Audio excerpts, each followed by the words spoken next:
Hello friends, మీకు వెనక బ్యాక్గ్రౌండ్లో ఎంత సూతింగ్ మ్యూజిక్ వినిపిస్తుందో నేను కూడా అంతే సూతింగ్ ప్లేస్కి వెళ్ళానండి. శాన్ ఫ్రాన్సిస్కోలో జపనీస్ టీ గార్డెన్.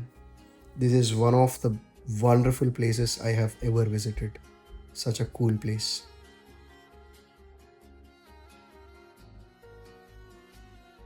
మనం వెళ్తున్నాం, చూసావా? అలా శాన్ ఫ్రాన్సిస్కో బే బ్రిడ్జ్ మీద నుంచి అలా డౌన్ టౌన్ చూసుకుంటూ వెళ్ళేకాడికి అసలు శాన్ ఫ్రాన్సిస్కో సిటీ నడిబొడ్డున ఇంత పెద్ద పార్క్కి ప్లేస్ అలొకేట్ చేశారంటేనే అసలు నాకు చాలా బాగా అనిపించింది.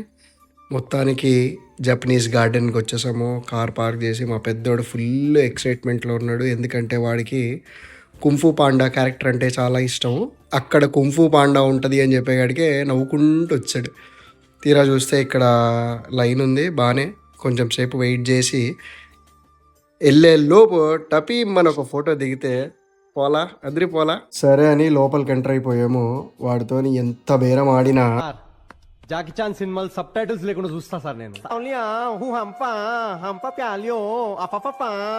చెప్పిందంతా అయిని అవన్నీ ఈడ నడవాయి అని చెప్పి $30 తీసుకొని లోపలికి నెట్టేసాడు.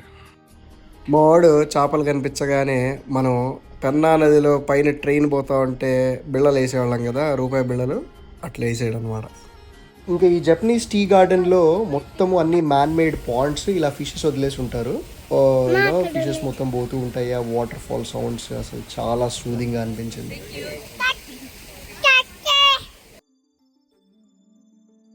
ఇంకిప్పుడు నేను ఇక్కడ నిలబడింది ఈ గార్డెన్ మొత్తానికి ఫొటోస్ తీసుకోవడానికి ల్యాండ్ మార్క్ ప్లేస్ అనమాట. నేను ఏదో ఫోజులు ట్రై చేశాను, మా పెద్దోడు నన్ను నవ్వుపించడం ట్రై చేస్తాను.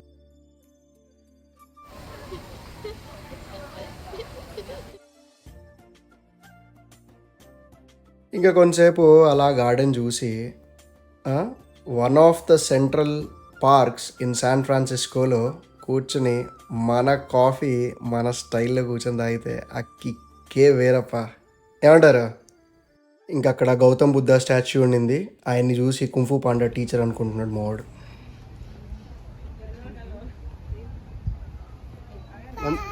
ఇంకా అక్కడ ఒక 2 ఫోటోలు దిగి, మనకు ఫోటోలు తీసిన వాళ్ళకి ఫోటోలు దిగిపోతే బాగుండదు కాబట్టి వాళ్ళకు 2 ఫోటోలు తీసి ఏమంటారు నెక్స్ట్ సైడ్ ఆఫ్ ద గార్డెన్కి బయలుదేరాం.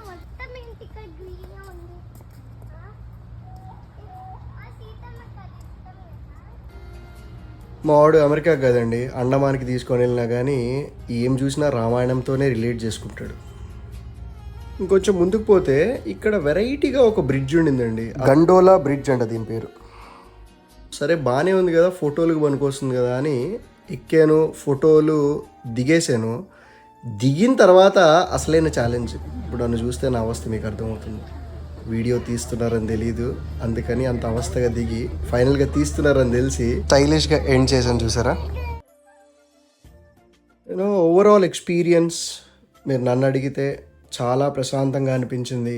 ఒక 2 hours away from the city life, away from the corporate life, ఫ్యామిలీతోని ప్రశాంతంగా స్పెండ్ చేయాలి అనుకుంటే శాన్ ఫ్రాన్సిస్కోలో జపనీస్ టీ గార్డెన్ నాకు చాలా బాగా నచ్చిందండి ప్లేస్. మీరు కూడా ట్రై చేయండి. వీళ్ళిద్దరూ ఏవో సీక్రెట్లు చెప్పుకొని గుసగుసలాడుతున్నారు. అదండి వీడియో. నచ్చితే ఖచ్చితంగా లైక్ కొట్టండి, షేర్ చేయండి.